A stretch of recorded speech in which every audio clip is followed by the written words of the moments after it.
Olá, boa noite. Bem-vindos, bem-vindas ao Astrologia na Prática. Espero que vocês estejam bem nesta segunda-feira. Vamos tomando aí o nosso lugar na roda. Olá, Selma, boa noite. Boa noite, Sandra. E aí, meu povo? Eu espero que vocês estejam bem. Todos prontos e preparados para mais uma semana. Oi, Lari, boa noite. Ivani, boa noite. Vamos aqui trazendo mais um capítulo desse Astrologia na Prática. Boa noite, Verônica. Para quem não me conhece, está chegando agora ou está assistindo no YouTube do ITK, eu sou a Kiki Haddad, astróloga, terapeuta, mentora. Todas as segundas-feiras, às 18h30, eu estou aqui na página do ITK para trazer a astrologia de forma descomplicada para o seu autoconhecimento e autodesenvolvimento. E a gente já falou sobre todos os signos. A gente falou um pouquinho sobre o que é astrologia e eu vou trazendo hoje um conteúdo muito legal sobre os planetas. Na astrologia, a gente tem uma coisa, né, que todo mundo já ouviu falar, que é o mapa astral. O que é o mapa astral? É uma fotografia do céu no minuto exato do seu nascimento. Então, no momento em que você nasceu, os planetas estavam alinhados no céu de uma forma que a gente tira uma foto desse minuto exato e analisa as transições ali, as comunicações entre os planetas, os posicionamentos dos planetas nos signos e projetando isso na Terra, nas casas astrológicas. Antigamente a gente fazia isso à mão, a gente calculava à mão de acordo com a graduação do planeta, com o esquadro transferidor, com um passo. Hoje, graças a Deus, a gente tem os softwares que geram a mandala, que é aquele símbolo onde a gente vê todas aquelas, né, aqueles pontinhos, aqueles símbolozinhos que muitas vezes a gente não entende, mas que os astrólogos sabem ler. E que é o mapa astral natal. O que é? Muita gente chama de carta astral. Até em outras línguas ainda se chama de carta astral. Aquilo não é destino, aquilo não é uma sentença. Mapa não é território e não é uma sentença.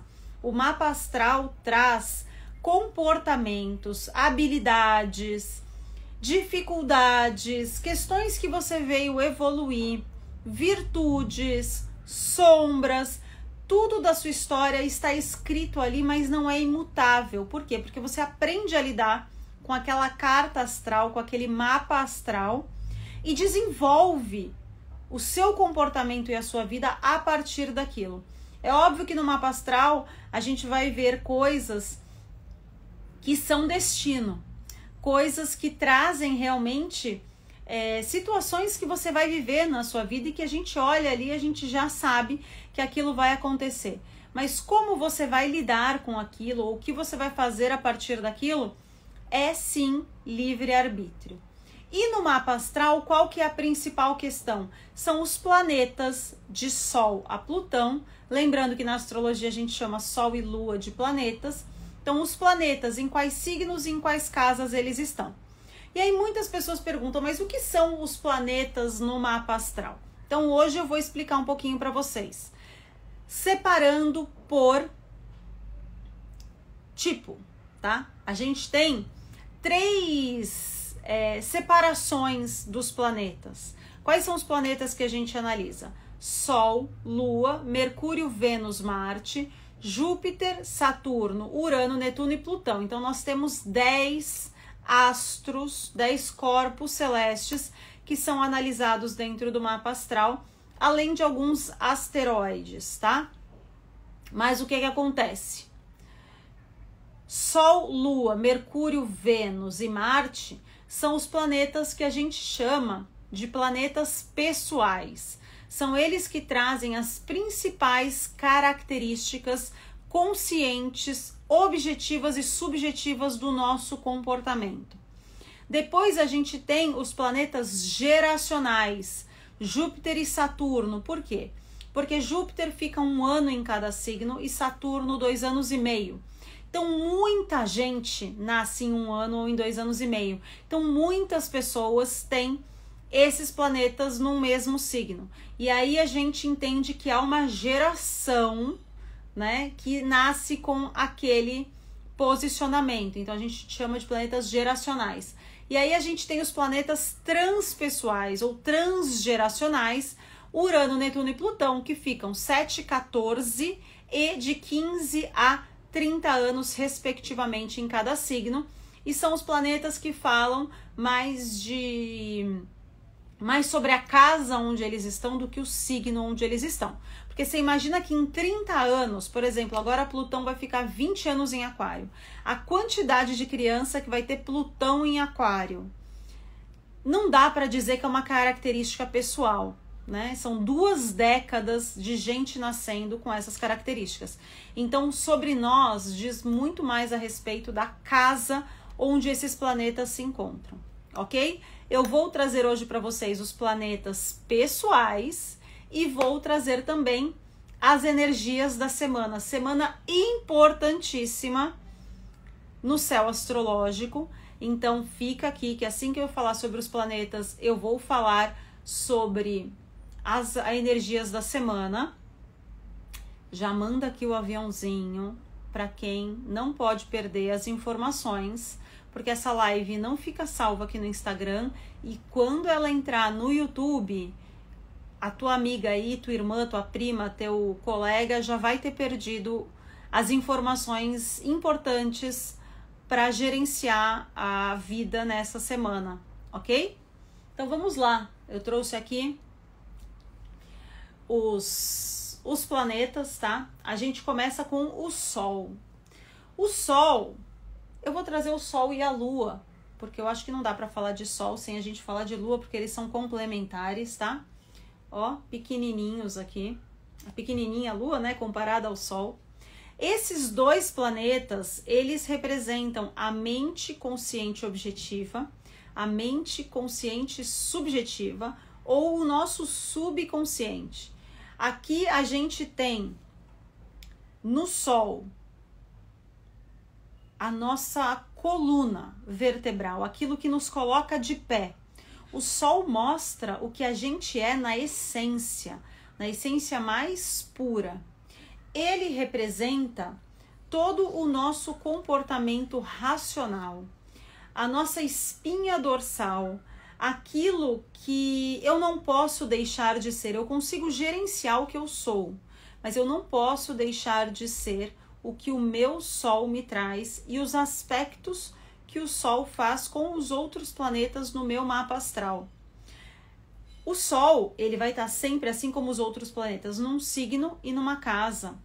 É por isso que um sagitariano de Sol na casa 1, na casa 5, na casa 10, ele tem um comportamento diferente de um sagitariano de Sol na casa 12, ou na casa 4, ou na casa 8.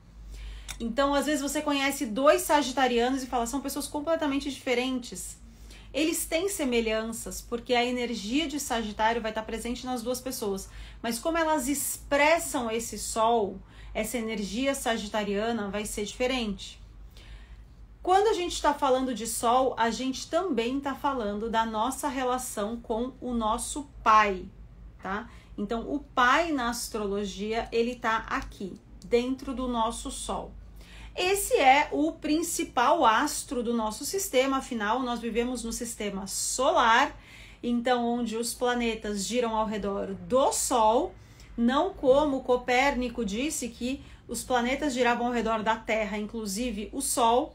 Galileu Galilei trouxe, através do desenvolvimento do telescópio, né, e da ciência e da análise dos astros no céu, o entendimento de que todos os planetas giram ao redor do Sol. Então ele é o centro do nosso sistema e ele é realmente um dos pontos mais importantes do nosso mapa astral, tá? No Sol, a gente tem aquelas características que todo mundo reconhece na gente. A gente pode olhar para um capricorniano que se expressa de um jeito diferente de outro capricorniano. Mas se você tiver na profundidade daquela pessoa, convivendo com aquela pessoa dentro de casa, você vai reconhecer o Sol dela. Talvez não seja a primeira coisa que ela te mostre, porque muitas vezes a primeira coisa que a gente mostra é o nosso ascendente, tá? É o signo que estava ascendendo a leste, nascendo a leste, no minuto que demos o primeiro respiro fora da barriga da nossa mãe. Então, e é a energia que a gente lida com o mundo externo. Mas isso aqui é inegável e é perceptível quando a gente está na convivência interna, né? Dentro de casa, intimamente com a pessoa, a gente enxerga o Sol, tá? Então toda a nossa energia racional, luminosa, tudo que a gente precisa de clareza, a nossa relação com o nosso pai, a nossa espinha dorsal, estão dentro do nosso Sol na astrologia. E aí a gente vai para a Lua, que é a nossa parte emocional. Se o Sol é todo o nosso racional, a Lua traz todo o nosso emocional. Na Lua, obviamente, se o Sol é o pai, a Lua é a mãe. Dentro da Lua, a gente tem o nosso comportamento emocional inconsciente, ou seja, muitas reações que a gente tem, muitas formas de lidar com as nossas emoções, muitos abalos emocionais, muitas afetações estão conectadas com a nossa Lua. A forma como a gente lida com as nossas emoções sem que a gente perceba está ligada à nossa Lua.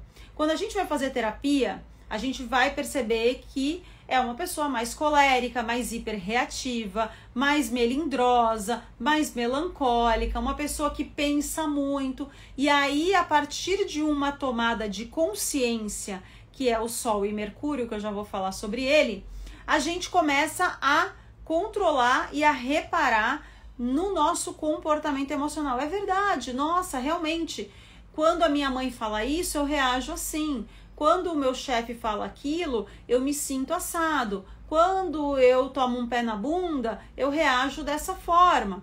Então, isso tudo está no nosso inconsciente.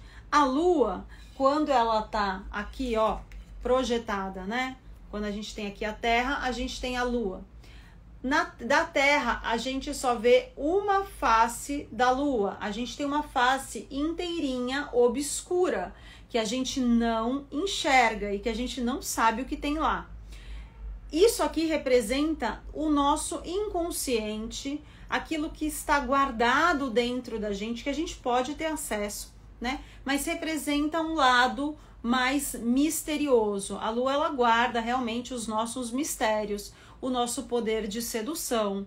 A Lua guarda o nosso charme. A Lua guarda as nossas questões ligadas a filhos ou a maternidade e também a nossa mãe. E ela traz aquele quentinho. Sabe quando você às vezes tem um quentinho no coração e você não sabe muito bem compreender aquilo? Então, por exemplo, é uma pessoa que gosta de ser presenteada, que a linguagem do amor é presente. Aí sempre que ela recebe um presente, ela se sente acariciada, agraciada e ela não percebe. Mas ela toma consciência e fala assim, nossa, a minha linguagem do amor é o presente, é o toque. Também a gente desvenda através da Lua. A Lua, ela só reflete a energia, a luz que ela recebe do Sol, né? Então a gente tem a Lua, a Terra e o Sol, né? E conforme ela orbita ao redor da Terra, então eu vou tirar ela daqui e aí a gente imagina ela orbitando aqui na Terra e conforme a Terra, né, está movimentando aqui ao redor do Sol, a Lua vai refletindo quantidade de luz diferente desse Sol na Terra, né? Então da Terra a gente olha para a Lua, na Lua nova a gente só vê um filetinho, aí a gente começa a ver a Lua crescente, aí a gente começa a ver a Lua enchendo, aí a gente vê a Lua cheia, aí a gente vê um pedaço da Lua sumindo novamente, até que a gente começa a ver a Lua minguante. Isso representa o que? Para a Lua para a gente ter uma compreensão total da Lua, a gente precisa compreender o nosso Sol e a gente precisa iluminar todo esse astro no nosso mapa para compreender todos os nossos comportamentos emocionais inconscientes, involuntários muitas vezes. E ela traz a relação com a nossa mãe. Então, esses dois luminares, eles trazem a forma como eu me relaciono com o meu pai e com a minha mãe, como eu vejo o meu pai e minha mãe. Então, numa família de 15 filhos, a gente pode ter ali 12 signos diferentes, a gente pode ter 12 pessoas que nasceram, um em cada signo e mais 3 que repetiram os signos. A gente pode ter 15 pessoas de 5 signos apenas, mas a gente certamente vai ter 15 pessoas que vêm e se relacionam com os pais de maneira diferente, que percebem os pais de maneira diferente. Por quê? Porque cada sol e cada lua, por mais que estejam nos mesmos signos, eu sou de Capricórnio, eu tenho uma irmã de Capricórnio, eu tenho a lua em Touro, eu tenho um irmão com a lua em Touro, eu vou ver o meu pai e a minha mãe muitas vezes com percepções diferentes, né, do meu irmão. Com algumas similaridades, obviamente, mas os aspectos dessa lua, em que casa essa lua tá, já vão trazer uma visão diferente. E aí a minha relação com pai e mãe pode ser muito bem trabalhada através do estudo mais aprofundado desses dois planetas no nosso mapa astral. Então, muitas vezes, os clientes que chegam, por exemplo, para terapia e para mentoria, eu sempre trabalho o mapa astral dessas pessoas. E eu sempre mantenho o mapa astral na mente, na minha mente, quando a gente vai trabalhar pai e mãe, com qualquer técnica que seja, tá? Por quê? Porque aqui a gente tem respostas importantes para o desenvolvimento emocional e comportamental e cognitivo daquelas pessoas diante daquelas questões.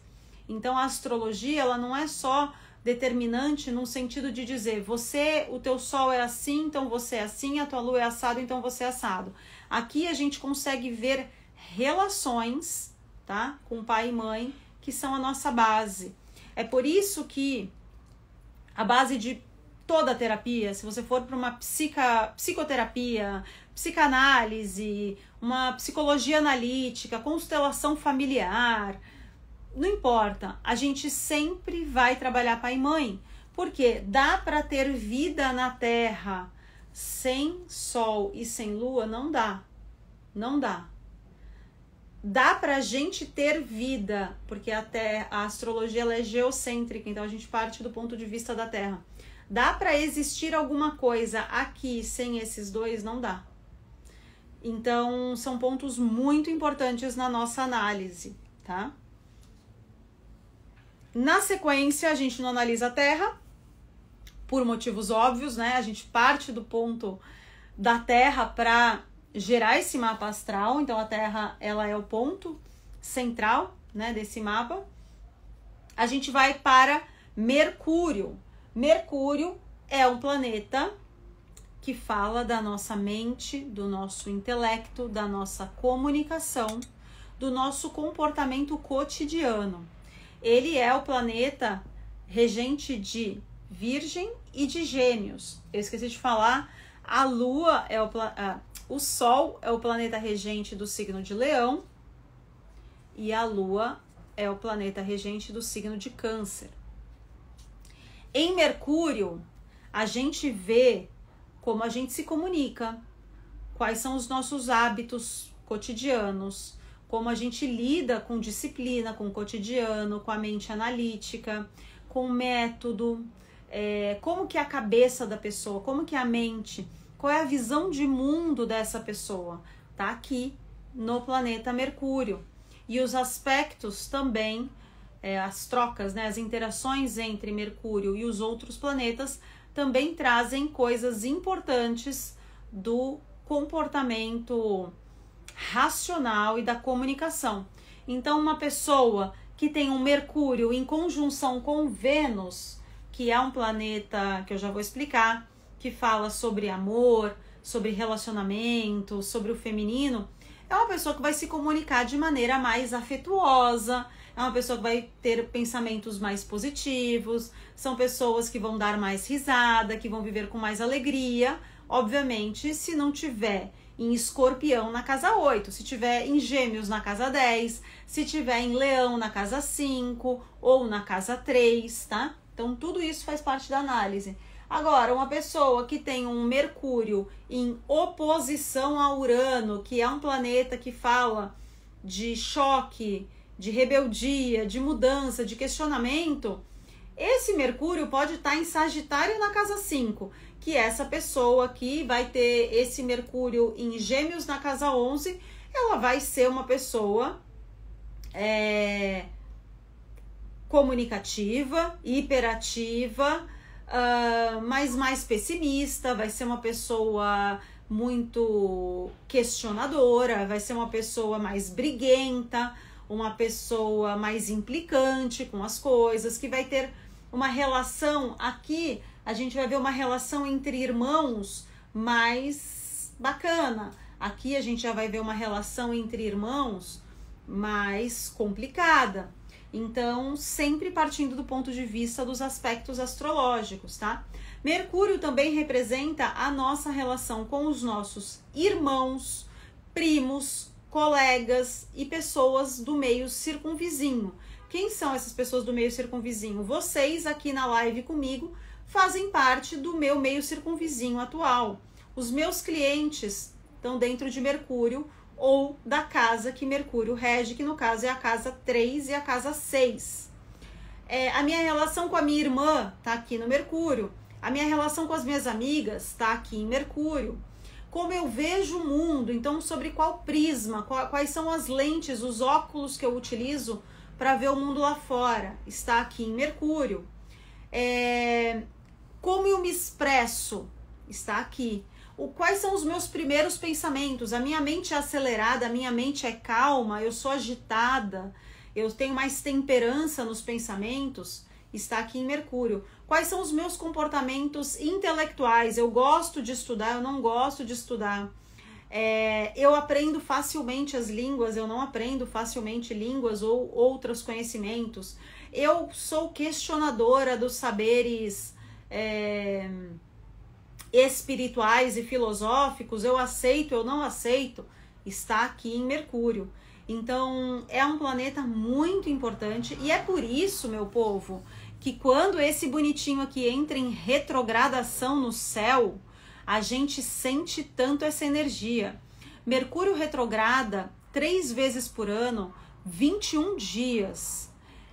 Ele fica menos tempo do que Plutão em retrogradação. Plutão retrograda 6 meses do ano. Mercúrio retrograda num total, somando todas as datas, 2 meses do ano, ou seja, 1/3. E o impacto dessa retrogradação é 10 vezes maior do que a retrogradação de Plutão. Por quê? Porque ele representa muita coisa do nosso dia a dia. Lembra, os planetas pessoais, eles trazem uma energia muito forte do nosso comportamento cotidiano e das principais relações e das principais interações. Então, todos os meus hábitos de comunicação, de estudo, de mente, de visão de mundo, todas as minhas trocas, as minhas relações com o meio circunvizinho, todos os meus pensamentos, os meus movimentos, porque ele rege também os transportes e os movimentos, a comunicação como um todo, as compras, as negociações, os acordos, os desacordos. É um planeta pequenininho, mas assim de extrema importância na nossa análise. E é por isso que as retrogradações de Mercúrio nos atingem fortemente, não num sentido negativo de tragédias, mas num sentido de impacto. A gente sente a retrogradação de Mercúrio, a gente sente um alívio quando ele termina de retrogradar. Mas também tem muitas oportunidades nessas retrogradações, tá? Momento fortíssimo de revisão e de estudo super potentes, ok? E aí a gente vai para Vênus, a deusa da beleza, do amor e da arte. Afrodite é uma das representações de Vênus, a deusa Mate, a deusa da justiça no Egito. Minerva, que dá a última palavra. Vênus é um planeta que, junto com Júpiter, são os planetas benéficos na astrologia. Mercúrio é um planeta neutro, Sol e Lua são neutros, Marte, ele quase neutro, ele não é totalmente neutro. Júpiter é super positivo, Saturno, Urano, Netuno e Plutão, eles são do neutro, considerados, né, dos neutros para os maléficos, né? Saturno e Plutão, os maléficos. Urano e Netuno, eles são do neutro para o maléfico, assim como Marte. Marte tem também seus pontos positivos. Eu acho que Marte transita bem entre todos os mundos. Marte é um dos planetas que a gente mais tem, digamos, diferença nas leituras, tá? No meu ver. Mas vamos aqui a Vênus, que é um planeta benéfico. Vênus e Júpiter, a gente não vê coisas ruins, ou seja, a gente não vê dores, dificuldades e sombras em Vênus. A gente tem algumas posições de Vênus na astrologia, digamos, não tão bem posicionadas, né, em signos ou em aspectos difíceis, uma Vênus em conjunção com Saturno, uma Vênus em conjunção com Plutão, são aspectos mais difíceis, mas a gente não considera um planeta maléfico, porque no céu, Júpiter e Vênus são os planetas mais brilhantes, é a estrela d'alva, né, a estrela que vem ali assim que o Sol cai. Então, é um planeta que a gente vê muita coisa legal, muita realização subjetiva também. Vênus, ele representa as nossas relações amorosas, casamentos, namoros, a forma como a gente ama. Vê também a nossa relação com os amigos, como a gente cuida, né, das relações com os amigos. Vênus traz aquele quentinho que Lua traz no nosso coração, Vênus também traz, e traz muitas habilidades ligadas à profissão, como a gente pode ganhar dinheiro na vida, tá? É um planeta que representa a mulher e o feminino, tem até o livro, a peça, Os Homens São de Marte, é pra lá que eu vou, porque Marte é o masculino e Vênus é o feminino. Ela é a representação do amor, da beleza, da arte, da realização, de como a gente busca se harmonizar e das relações amorosas. Olha só, para vocês já irem aí pegando dentro do mapa astral de vocês. Quando a gente conhece alguém, que a gente se apaixona ou que a gente está de olho, a gente vai usar a nossa lua para conquistar essa pessoa, para jogar um charme. A gente vai usar a nossa lua para fisgar a pessoa. Mas quando a gente começa a nos relacionar com essa pessoa, a gente vai cuidar dessa relação com Vênus. É por isso que muitas vezes a gente conhece alguém e a gente se encanta e se apaixona por aquela pessoa, e aí de repente essa pessoa, dentro de um relacionamento ali, passou um ano, você fala, cadê aquela pessoa que eu conheci? Você está lidando com a Vênus dessa pessoa. E aí, por exemplo, se essa pessoa tem uma lua em Escorpião na casa 5, é uma pessoa super charmosa, sedutora, com uma alta vitalidade sexual, alguém que gosta de se divertir, alguém que gosta de te levar para explorar 1000 possibilidades, alguém extremamente sensorial, sinestésico. E aí, de repente, essa relação vira quase que uma amizade, vira uma parceria ali, mais de comunicação, de cotidiano. Aí você vai ver, essa pessoa tem a Vênus em Gêmeos na casa 6, né? Eu fiz, acho que uma conta de mapa astral aqui que não cabe, tá? Mas chutei aqui um signo e uma casa. Ou ela tem uma Vênus em Gêmeos na casa 11. Então é uma pessoa que cuida da relação de uma maneira muito racional, muito lógica, conversando muito, com desenvolvimento intelectual e de comunicação muito forte, mas com um contato físico e sexual muito menor do que no começo da relação. Então a gente faz essa análise e que é muito interessante para a gente compreender o outro. Eu sempre falo para vocês, a astrologia é maravilhosa para aprimorar as nossas relações e para trazer menos problema para as nossas relações.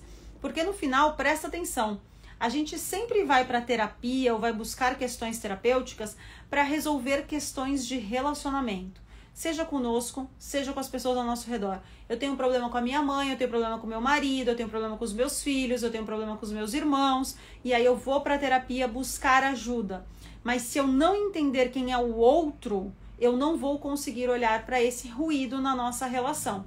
E o mapa astral do outro é um pote de ouro atrás do arco-íris para te trazer compreensão de quem é essa pessoa e para melhorar esta comunicação, essa relação entre vocês, ok?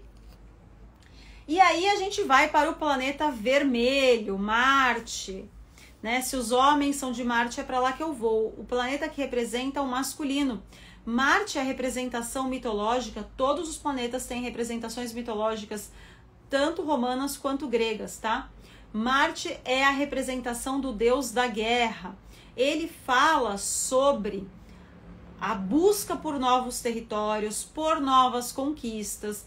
Marte traz a coragem, o ímpeto, a nossa força de vontade, a motivação, o empenho, aquilo que faz você colocar o pé para fora da cama todos os dias. Hoje eu vou acordar, coloco o pé para fora da cama motivado eu vou usar o meu Marte. Então, Marte é um planeta muito importante na nossa análise, porque ele representa a guerra, o conflito, mas também o ímpeto e a coragem. Ele é o regente de Áries, primeiramente, e Escorpião, que são dois signos que têm uma representação muito forte quando a gente olha para uma guerra, um conflito. Áries é o soldado no fronte, é aquele que vai à luta, que vai à guerra, que enfrenta e que dá a vida pelos seus ideais. E os arianos são bem assim, né? Já Escorpião é o estrategista, ele observa, ele vai maturando as coisas aos poucos, ele se afasta. Os conflitos escorpianos são como a Guerra Fria, né? São conflitos sem conflito, são conflitos estratégicos. São conflitos de inteligência e de inteligência emocional também. Então, quem faz a estratégia da guerra e quem luta a guerra está dentro de Marte.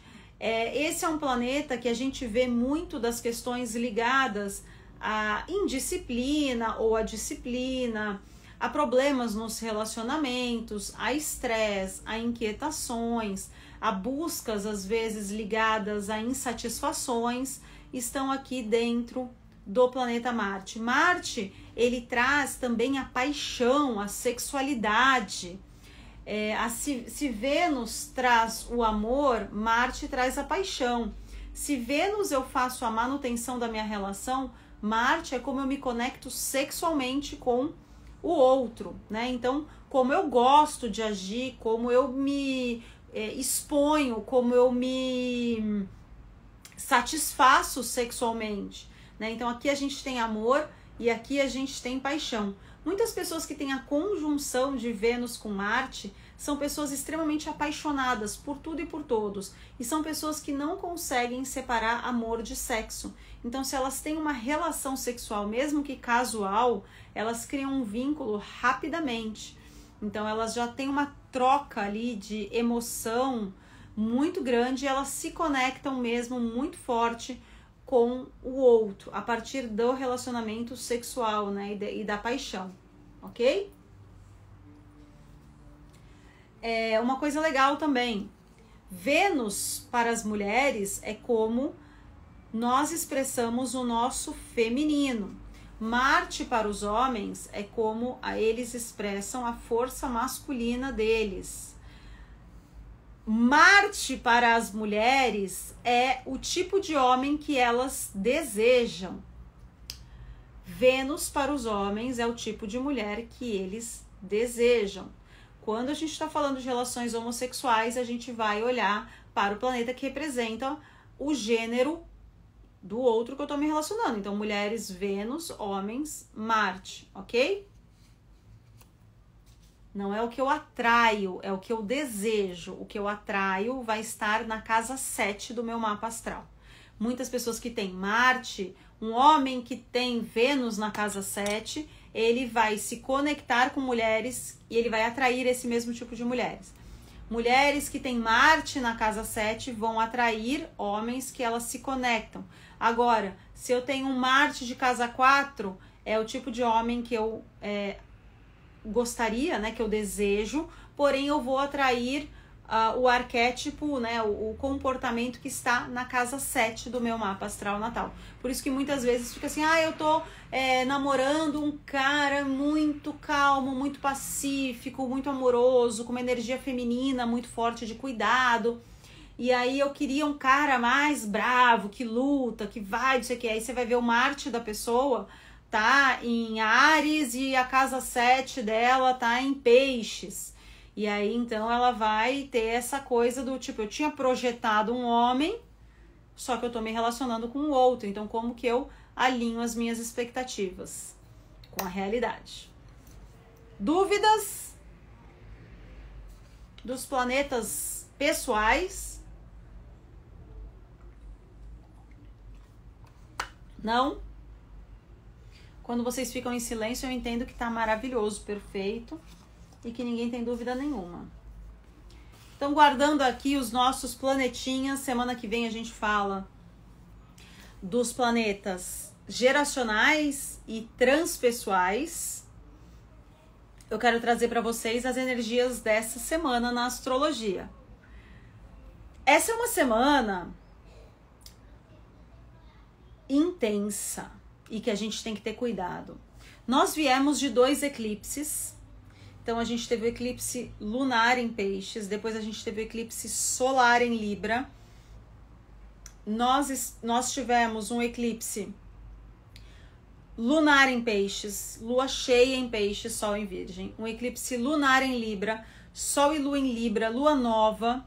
E, na sequência, outra lua cheia, não foi eclipse, que foi a lua cheia, sol em Libra, lua em Áries. E lua em Áries em conjunção a Quiron, que é um ponto, um asteroide que traz dor, que traz questões internas muito doloridas que a gente às vezes não consegue olhar.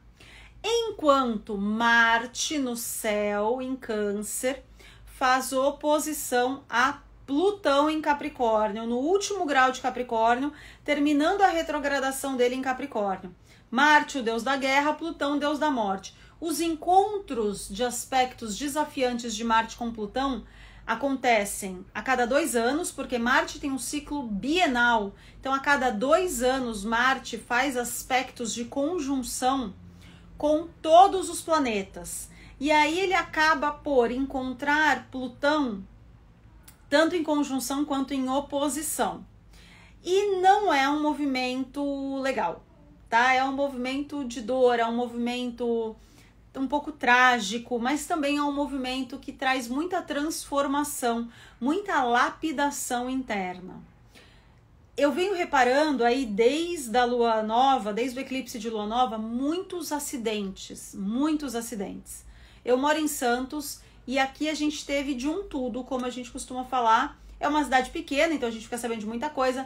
Invasão a prédios, sequestro, tiroteio, muitos acidentes de atropelamento, acidentes entre carro e moto, caminhão e moto, carro e carro, com mortes, né, ou com vítimas bastante delicadas. Muitos incêndios essa semana. Aí a gente agora veio com Lula caiu, bateu a cabeça, esse trágico acidente no Paraná da carreta com o ônibus dos atletas do remo, e a gente teve aí muitas outras coisas, e eu vejo muito isso como movimentos marcianos, plutonianos, uranianos, que são aspectos que estão ativos no céu.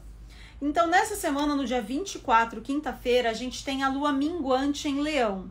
A gente costuma olhar para a lua minguante falando assim, tá minguando, tá apagando, então não faz nada.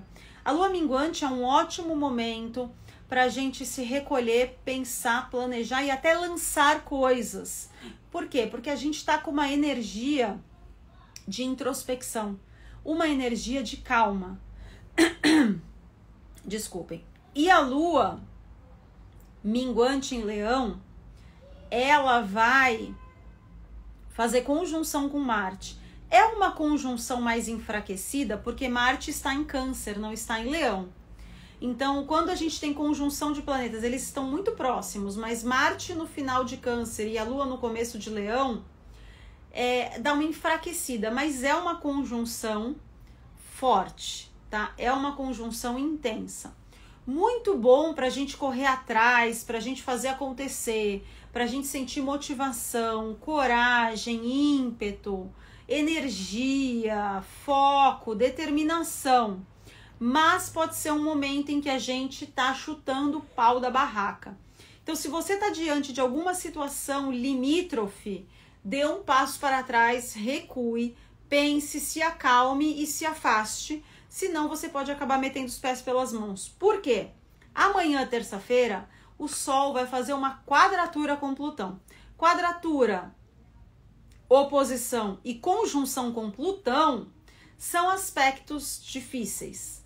A quadratura de Sol com Plutão, Sol é o primeiro planeta do sistema e Plutão é o último. Sol, o extremo da luz, Plutão, o extremo da escuridão. A gente está falando de consciente e inconsciente duelando. Na quadratura, a gente tem um ângulo de 90 graus, então eles ficam assim, cadê? O Plutão caiu aqui no chão, acabou de cair meu Plutão. Mas eles ficam num aspecto assim, ó, de 90 graus, tá? Então, se um tá aqui na casa 1, ele tá na casa 10. Se esse tá na casa 10, esse vai estar na casa 7. Se esse tá na casa 7, esse vai estar na casa 4. Então, a gente tem uma linha de 90 graus e essa quadratura é um aspecto que faz com que a gente se sinta desafiado, provocado por alguém ou por algo ou por uma situação. E Plutão vai trazer o combate. Plutão vai trazer a necessidade de fazer acontecer, haja o que houver. Então, essa quadratura, ela vai nos trazer desafios, a gente vai se sentir desafiado. Porque meu filho tá me desafiando, porque minha chefe tá me desafiando, porque minha professora tá me desafiando, porque parece que tá todo mundo querendo que eu vá fazer uma coisa que eu não quero fazer. Então, a gente precisa tomar cuidado com essa energia que começa a partir de hoje, já estamos sentindo, mas amanhã esse movimento fica exato. Amanhã, terça-feira, dia 22, às 19h44, horário de Brasília, nós temos o ingresso do Sol em Escorpião. Então, a gente tem a passagem do Sol para Escorpião, e aí 2 dias depois, no primeiro grau de Escorpião, segundo grau de Escorpião, a gente tem a Lua minguante, que é também um aspecto de quadratura, é Sol e Lua em aspecto de 90 graus. A entrada de Sol em Escorpião, Escorpião é um signo de introspecção, de análise, de desconfiança, é um signo que traz o nosso mundo mais inconsciente e subjetivo e é um dos signos regidos por Plutão. Plutão rege Escorpião na astrologia moderna. Então, a gente tem ali um pouco da conexão com a morte, com os problemas. Isso não quer dizer que vai ser um período trágico, mas vai ser um período em que a gente pode renascer, em que a gente pode limpar os nossos porões, em que a gente pode expurgar. Só essa semana aí eu tive pelo menos 5 ou 6 pedidos de pessoas para fazer terapia, para começar agora, né? Comecinho de novembro. Por quê? Porque a gente vai, a energia, o Sol, quando ele entra num signo, ele traz essa energia para o coletivo.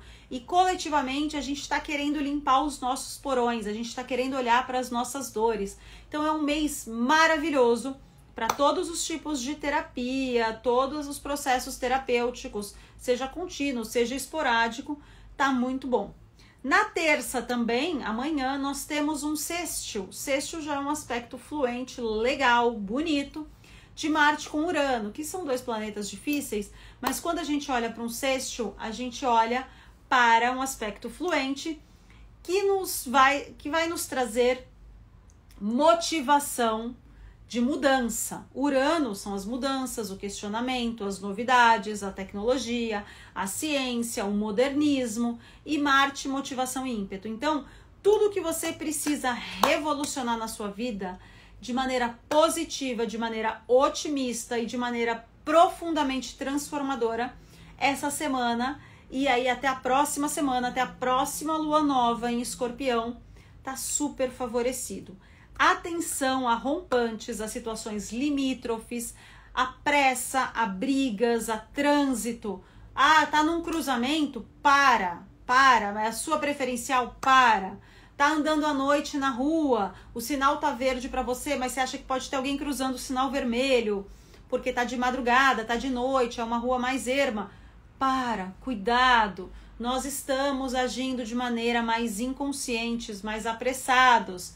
Então, quem não tá sintonizado na boa energia, na boa conexão, quem não tá ouvindo a sua intuição, um momento maravilhoso pra gente ouvir a nossa intuição, pode meter os pés pelas mãos. Então, cuidado.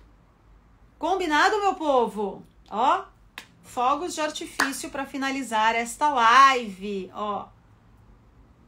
Com muito amor para vocês. Vocês falaram aí que vocês têm dúvidas. Vocês podem ir até o meu Instagram, Kiki Haddad, lá, e tirar as dúvidas que vocês quiserem sobre a astrologia. Ok? Já que vocês não tiraram aqui na live, vocês tiram depois lá na minha casinha, na minha página. Boa semana, boas energias, cuidem-se.